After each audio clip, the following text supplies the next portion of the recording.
गांव के एक कोने में रघुवीर लोहार का एक छोटा सा घर था। उस दिन सुबह सवेरे रघुवीर लोहार अपने औजार लेकर काम पर निकल रहा था। कब तक ऐसा चलेगा रघु? हर रोज सुबह कुछ आस लेकर जाते हो और शाम को निराश होकर लौटते हो। क्या तुम्हें नहीं दिखता कि पूरे गांव में सबसे बुरी हालत हमारी है? क्या करूँ राधा, तू ही बता। मेरी किस्मत ही फूटी हुई है तो मैं क्या कर सकता हूँ। जब भी हालात सुधरने लगते हैं कुछ न कुछ ऐसा हो जाता है कि फिर से सब कुछ बिगड़ जाता है। अब देख, पहली बार जैसे तैसे कुछ जमा किया तो बीमार पड़ गई, सब खर्च हो गया। फिर रतन के पैर में वो गहरी चोट, पूरा इलाज करवाने में फिर से सब कुछ खत्म हो गया। तभी 10 साल का रतन दौड़ता हुआ आया और उसकी मासूम आंखों में भूख थी पर मन में कुछ कहने की हिम्मत भी। पिताजी, मेरे मन में कई दिनों से अच्छा खाना खाने की इच्छा हो रही है। हमारे घर में दूसरों की तरह पकवान क्यों नहीं बनते? रघुवीर की आंखें नम हो गईं। तो चिंता मत कर बेटा, हमारे दिन भी जरूर बदलेंगे। एक वक्त आएगा जब हम लोग दूसरों से भी अच्छे पकवान बनाएंगे। फिर तेरा जो दिल करेगा वही खाएंगे। लेकिन पिताजी, एक बात बोलूं? जब पड़ोस की ताई अम्मा के घर से पकवानों की खुशबू आती है ना, तो मैं तो खींचा चला जाता हूँ। एक दिन चला भी गया था, लेकिन उन्होंने मुझे देखते ही खाना छुपा लिया और कहा, यहाँ मत आ, भाग जा यहाँ से।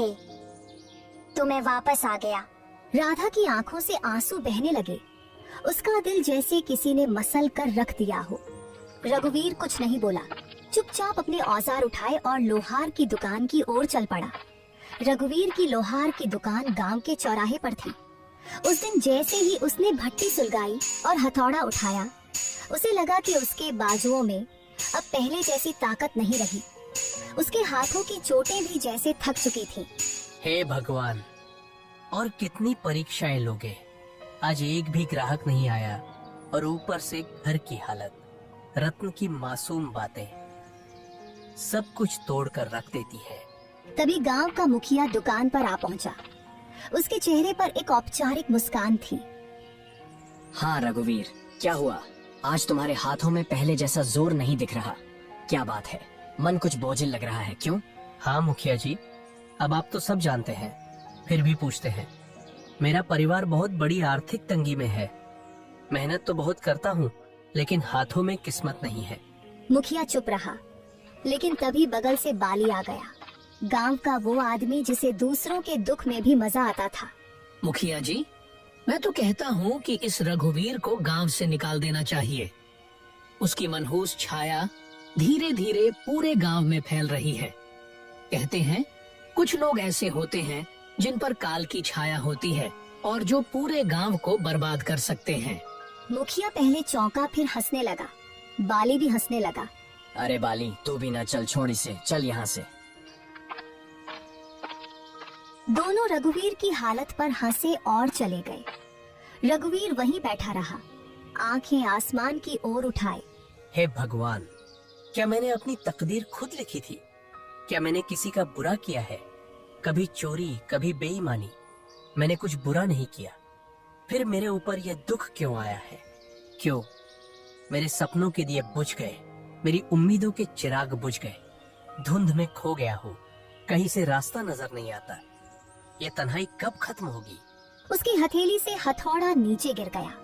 उसका हौसला उस दिन भट्टी से पहले ही बुझ गया था। मैं आज भी खाली हाथ जाऊंगा। राधा उम्मीद लगाए बैठी होगी। मेरा तो घर जाने का भी मन नहीं कर रहा। मैं क्या करूं? मेरा बेटा भूखा होगा। शाम को रघुवीर थका हारा अपने घर पहुंचा। उसका चेहरा उदास था।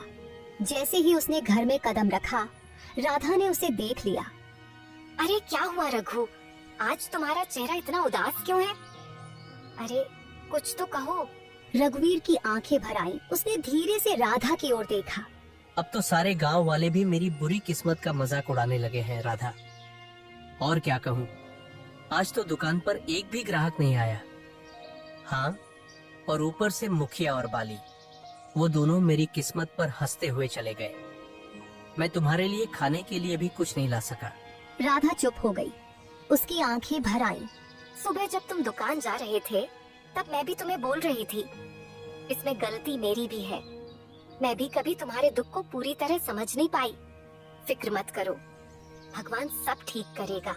रघुवीर कुछ नहीं बोला। वह चुपचाप चारपाई पर लेट गया। उसके हाथ कांप रहे थे, लेकिन आवाज नहीं निकली। अगले दिन सुबह होते ही राधा ने रघु से कहा, रघु, खाने के लिए कोई चीज उधार ही ले आओ। हमारे गांव की दुकान हो सकता है तुम्हें कुछ सामान उधार दे दे। नहीं राधा, मैं कल भी गया था उसके पास। वह पहले अपना पिछला उधार मांग रहा है। अब मुझे उसकी दुकान पर जाते हुए शर्म आती है। मुझे नहीं लगता कि हमारे हालात कभी भी ठीक हो सकेंगे। ऐसा ही चलता रहा तो हमें यह गांव छोड़कर जाना पड़ेगा। गांव में 2-3 लोगों से पहले ही मैं उधार ले चुका हूँ। अब मेरे अंदर इतनी हिम्मत नहीं कि किसी और से उधार मांग लूं। सबको पता है कि मैं उधार लेकर वापस नहीं करता। वापस करूं भी तो कहां से? हमारे पास इतने पैसे होते ही नहीं, जो आते हैं वो लग जाते हैं। हाँ रघु, यह तो है। भगवान पता नहीं किस बात की सजा दे रहा है हमें, लेकिन हमें उम्मीद रखनी चाहिए। हमारे भी दिन एक दिन जरूर बदल जाएंगे। यह बात तो मुझे तुमसे सुनते 10 साल हो गए हैं। आज तक ऐसा दिन नहीं आया। वह चुपचाप घर से निकल पड़ा और सीधा जंगल की ओर चल दिया। उसका दिल बहुत भारी था, आंखों में उदासी थी और कदम जैसे बेजान थे। दिमाग में बार बार एक ही ख्याल आ रहा था, क्या जिंदगी का यही अंत है? क्या मैं अपनी तकलीफों से हमेशा के लिए मुक्त हो जाऊं? रघुवीर आत्महत्या के विचारों में डूबा हुआ गांव की सीमा तक पहुंच चुका था। तभी सामने से मुखिया आता हुआ दिखाई दिया। अरे रघुवीर, आज दुकान नहीं खोली क्या? तुम तो सीधे जंगल की ओर निकल पड़े हो। क्या बात है? अब लोहार से लकड़हारा बनने का इरादा है क्या? रघु चुप रहा। वह पहले से ही उदास था। उसके पास मुखिया को जवाब देने के लिए कोई भी शब्द नहीं थे। चलो अच्छा है, लकड़हारे भी बुरे नहीं होते। कम से कम जंगल में कोई तुम्हारी किस्मत का मजाक तो नहीं उड़ाएगा ना। मुखिया हंसता रहा और चला गया। रघुवीर बिना कुछ बोले जंगल की गहराई की ओर बढ़ गया। रघुवीर अब थक चुका था। उसके पैर जवाब दे चुके थे। वह एक घने वृक्ष की छाया में बैठ गया और आसमान की ओर देखने लगा। मैं मर्द हूं ना, इसीलिए किसी के सामने रो नहीं सकता। अगर राधा और रतन मुझे रोते हुए देख लेते तो उनका मनोबल टूट जाता। इसीलिए मुझे जंगल आना पड़ा। भगवान, तू मेरी कितनी परीक्षा लेगा? रघु उदास होकर आसमान की तरफ देखते हुए बातें कर रहा था कि अचानक उसके कानों में किसी के चीखने की आवाज आई। कोई है तो मेरी मदद करो। वह उठा और इधर उधर देखने लगा। अचानक उसकी नजर एक साधु पर पड़ी जो जमीन पर गिरे हुए थे। रघुवीर तुरंत उनके पास गया। साधु महाराज, आपको क्या हुआ? आप ऐसे क्यों पड़े हैं? बेटा, मैं राज की ओर जा रहा था कि रास्ते में मेरे पैर में जोर की मोच आ गई। मैं गिर पड़ा और तभी से इस सुनसान जंगल में पड़ा हूँ। ये जंगल इतना वीरान है कि यहाँ कोई आता ही नहीं। कई दिन हो गए कोई इंसान नहीं दिखा। मुझे बहुत प्यास लगी है। मेरा गला सूख रहा है। अगर जल्दी पानी नहीं मिला तो शायद मैं बच न सकूं। रघुवीर घबरा गया और तुरंत इधर उधर देखने लगा, शायद कहीं से पानी या कोई मदद मिल जाए। परंतु यहाँ तो दूर दूर तक कोई तालाब दिखाई नहीं दे रहा है महाराज। बताइए साधु महाराज, अगर आपको पता हो कि पानी कहाँ मिल सकता है तो मैं अभी ले आता हूँ। यहाँ से लगभग 2 मील दूर एक तालाब है। तुम मेरे लिए वहाँ से पानी ले आओ बेटा। इतना कहकर साधु ने अपना कमंडल रघुवीर के हवाले कर दिया। थका हुआ रघुवीर बिना देर किए उस दिशा में चल पड़ा जहाँ उसे अपनी आखिरी उम्मीद नजर आ रही थी। जंगल की खामोशी के बीच वह अपनी थकी हुई टांगों के बावजूद तालाब तक पहुँच गया। जब उसने कमंडल पानी में डाला, अचानक तालाब से धुआं उठने लगा। धुआं धीरे धीरे एक भयानक औरत की शक्ल लेने लगा। यह दृश्य देखकर रघुवीर के दिल में डर और हैरानी की लहर दौड़ गई। तेरी हिम्मत कैसे हुई उस तालाब का पानी लेने की? क्या तुझे नहीं पता कि उस तालाब से कोई जल नहीं ले सकता? देखो, मुझे सच में नहीं पता था कि ये तालाब तुम्हारा है। मुझे माफ करो, मैंने ऐसा कोई अपमान नहीं किया। मैं एक डायन हूँ। अगर तुझे ये जल चाहिए तो मेरी एक पहेली का उत्तर देना होगा। अगर उत्तर गलत दिया तो इसी तालाब में डुबोकर मैं तुझे मार दूंगी। लेकिन हाँ, एक और रास्ता है जिससे तू बच सकता है। तू बिना जल लिए यहाँ से चला जा, न पहेली न मौत। रघुवीर गहरी सोच में डूब गया। एक ओर साधु की प्यास और दूसरी ओर मृत्यु का भय। मैं यहाँ से जल लिए बिना बिल्कुल नहीं जाऊंगा। मैंने किसी से जल लाने का वचन दिया है और मैं अपना वचन नहीं तोड़ूंगा। तो मेरी ये पहेली सुन। एक घर ऐसा जो हर दिशा में खुला हो, जिसके अंदर उजाला हो, पर ना कोई खिड़की हो, ना कोई दरवाजा, ना कोई दीवार हो और ना ही कोई जमीन, फिर भी सब कुछ उसमें समाया हो। बता, कौन है वो? रघुवीर ने कुछ क्षणों के लिए अपनी आंखें मूंद ली। उसकी सांसें तेज और बेकाबू थीं, मानो दिल के भीतर एक तूफान चल रहा हो। लेकिन उसके चेहरे पर एक अनोखा सा सुकून था, एक गहराई से भरा शांत भाव, जैसे वो अपने भीतर की रोशनी से सच्चाई को खोजने की कोशिश कर रहा हो। अंदर से बेचैनी के बावजूद उसके माथे पर एक दृढ़ संकल्प की रेखा साफ नजर आ रही थी, जो ये बता रही थी कि वह हार मानने वाला नहीं है। वो है मनुष्य का मन, जो हर दिशा में खुला होता है, जिसमें उजाला भी होता है और अंधकार भी। ना कोई दीवार, ना कोई दरवाजा, फिर भी उसमें पूरा संसार समा जाता है। डायन कुछ पल चुप रही, जैसे रघुवीर के उत्तर पर हैरान हो गई हो। फिर अचानक वह जोर से हंसने लगी, एक ऐसी हंसी जिसमें हैरानी, गुस्सा और शायद थोड़ी सी खुशी भी छुपी हुई थी। तू पहला योगी है जिसने मेरी पहेली का सही उत्तर दिया है। जा, जितना जल चाहिए ले जा। आज तुझसे मिलकर मुझे प्रसन्नता हुई। रघुवीर ने अपने कमंडल को ठंडे और साफ जल से भर लिया। उसकी आंखों में एक चमक थी, सफलता और संतोष की। फिर वह तेजी से लौट पड़ा। कदमों में जल्दी थी लेकिन दिल में शांति। वह सीधे उसी स्थान पर पहुंचा जहां साधु महाराज निर्जीव से पड़े थे, जैसे उनके जीवन की आखिरी उम्मीद सिर्फ रघुवीर की वापसी से जुड़ी हो। लीजिए महाराज, मैं जल ले आया हूँ। साधु ने जल पीते ही रघुवीर को गहराई से देखा। उनकी आंखों में हैरानी और आश्चर्य साफ झलक रहा था। बेटा, क्या सच में तुमने इसी तालाब से जल लिया है? हाँ महाराज, आपने कहा था और मैंने निभाया। मुझे लगा था कि तुम जल नहीं ला पाओगे, क्योंकि मैं जानता था कि उस तालाब में एक डायन का वास है। जब भी कोई मनुष्य जंगल में आता है, मैं हमेशा उसकी ऐसी ही परीक्षा लेता हूँ। अक्सर मैंने देखा है कि वह मनुष्य डायन के डर से भाग जाता है, लेकिन तुम पहले मनुष्य हो जिसने उस डायन की पहेली को हल किया और मेरे लिए जल लेकर आए हो। इतना कहकर साधु ने अपनी आंखें बंद की और कुछ मंत्र पढ़ने लगे। तभी वहां रंग बिरंगी किरणों के साथ एक सुंदर हिरण प्रकट हो गया। तूने मेरी मदद की है, इसीलिए मैं तुझे यह भेंट देना चाहता हूँ। साधु महाराज, इतना तो मुझे पता चल गया है कि आप कोई चमत्कारी साधु हैं, परंतु मैं इस हिरण का क्या करूँगा महाराज?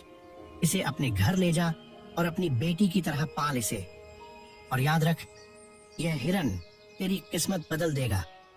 मैं जानता हूँ कि तू सबसे ज्यादा अपनी किस्मत की वजह से परेशान है, वरना तेरे अंदर कोई बुराई नहीं है। तू मेहनती लोहार है, तेरे मन में कोई लालच नहीं है और तू दूसरों की मदद करने वाला भी है। इतना कहकर साधु वहां से चले गए। रघुवीर ने उस हिरण को सावधानी से उठाया और अपने घर ले आया। हिरण की सुंदरता और चमक देखकर रघुवीर के दिल में नई उम्मीद जगी और उसने ठाना कि उसकी रक्षा करेगा और अपनी किस्मत बदलने की कोशिश करेगा। अरे, ये हिरण आपको कहाँ से मिला? रघुवीर ने सारी कहानी राधा को सुनाई। हमारे घर तो वैसे ही खाने के लाले पड़े हैं। साधु महाराज को अगर देना ही होता तो धन देते। इस हिरण को क्यों पकड़वाया? हाँ, अब साधु महाराज ने कुछ सोच समझ कर ही दिया होगा। उन्हें भी तो हमारी इस हालत के बारे में अच्छी तरह पता था। तभी वहाँ रतन आ गया। पिताजी, यह हिरण वाकई बहुत अच्छा है। मेरे साथ तो अब गांव का कोई भी बच्चा नहीं खेलता, क्योंकि हम गरीब हैं ना। लेकिन अब मैं इस हिरण के साथ खेलूंगा। इतना कहकर रतन हिरण को लेकर घर से बाहर चला गया और खेलने लगा। हिरण इतना सुंदर था कि जिस किसी की भी नजर उस पर पड़ती, उसका मन मोह जाता। अगले दिन जब रघुवीर अपने दुकान पर जाने की तैयारी कर रहा था, तभी गांव का जमींदार उसके घर आ पहुंचा। आप तो जमींदार हैं, मेरे घर पर क्या करने आए हैं? इससे पहले तो आप कभी नहीं आए। भला मुझ जैसे गरीब के घर में आपका क्या काम है?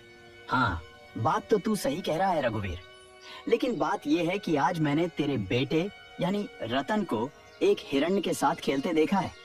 वह हिरण वाह वाह वाह बहुत ही सुंदर था।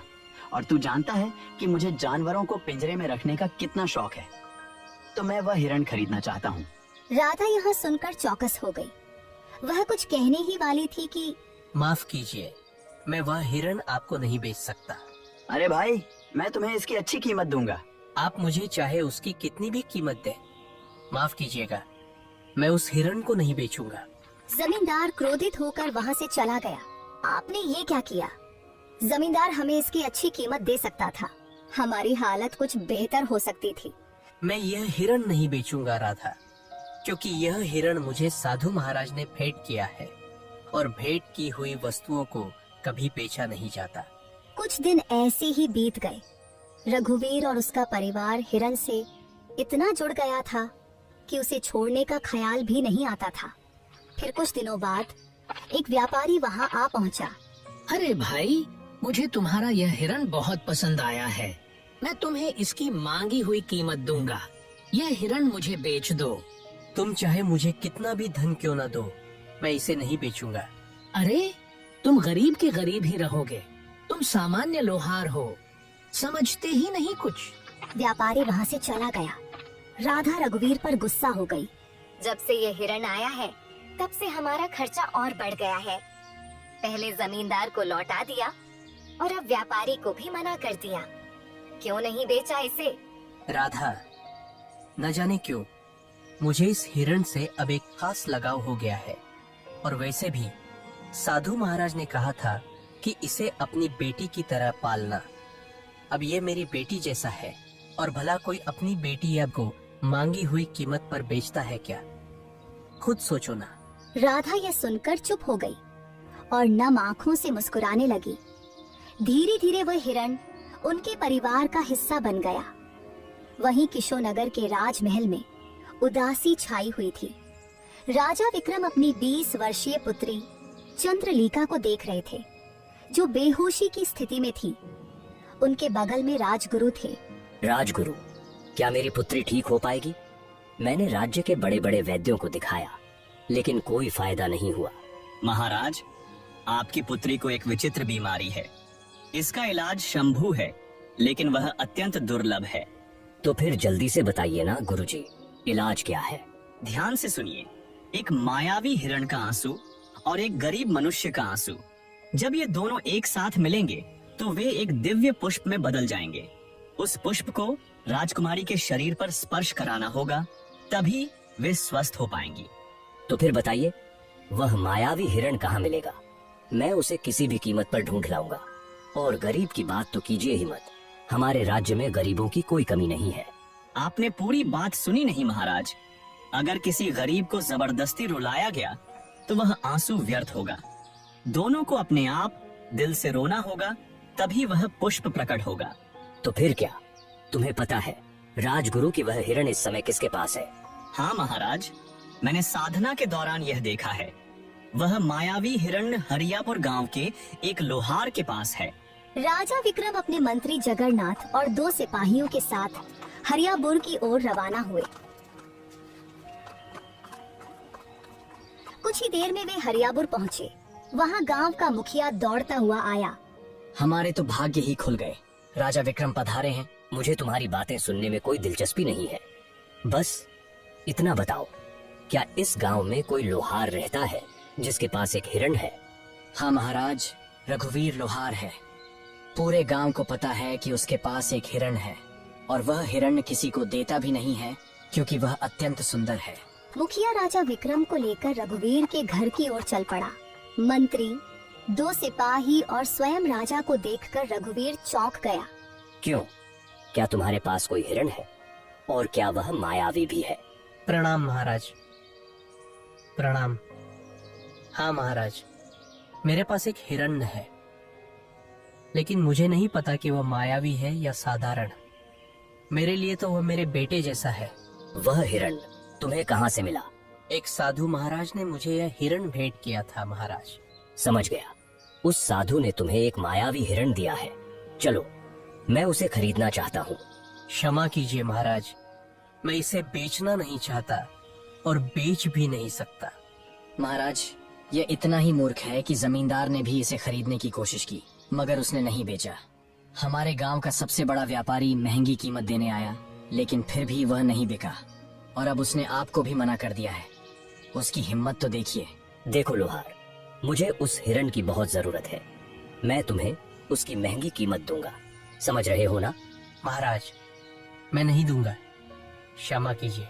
मैं तुम्हें आधा राज सूप दूंगा, बस मुझे वह हिरण दे दो। नहीं महाराज, अगर आप मुझे पूरा राज भी दे दें, तब भी मैं उसे आपको नहीं दूंगा, क्षमा करें। सिपाहियों, इस लोहार को बंदी बना दो और उस हिरण को पकड़कर महल में ले आओ। चलो। सिपाहियों ने रघुवीर और हिरण दोनों को पकड़कर महाराज के सामने पेश किया। कैसा लग रहा है अब मूर्ख? मैं तुम्हें आधा राज्य देने को तैयार था और तुमने इनकार कर दिया। अब मैं तुम्हें उस हिरण को बिल्कुल नहीं दूंगा। आखिरी बार देख ले इसे, मूर्ख कहीं के। महाराज, मैं जानता हूँ कि आप जो निर्णय लेते हैं उस पर अडिग रहते हैं।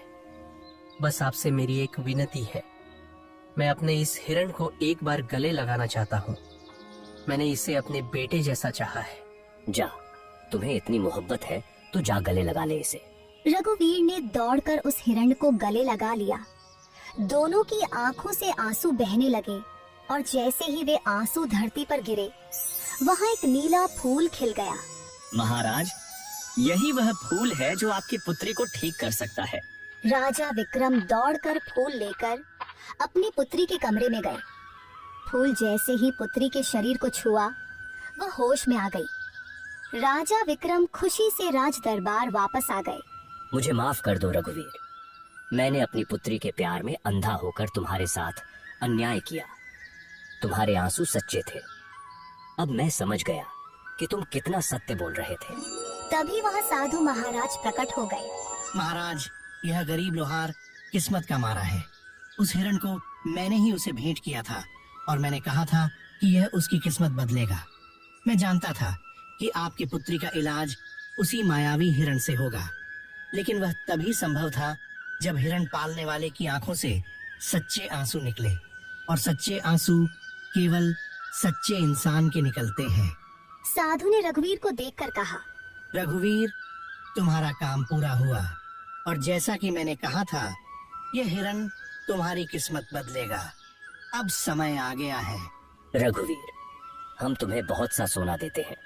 तुम्हारी वजह से हमारी पुत्री ठीक हो गई है। हम तुम्हारा यह एहसान कभी नहीं भूलेंगे।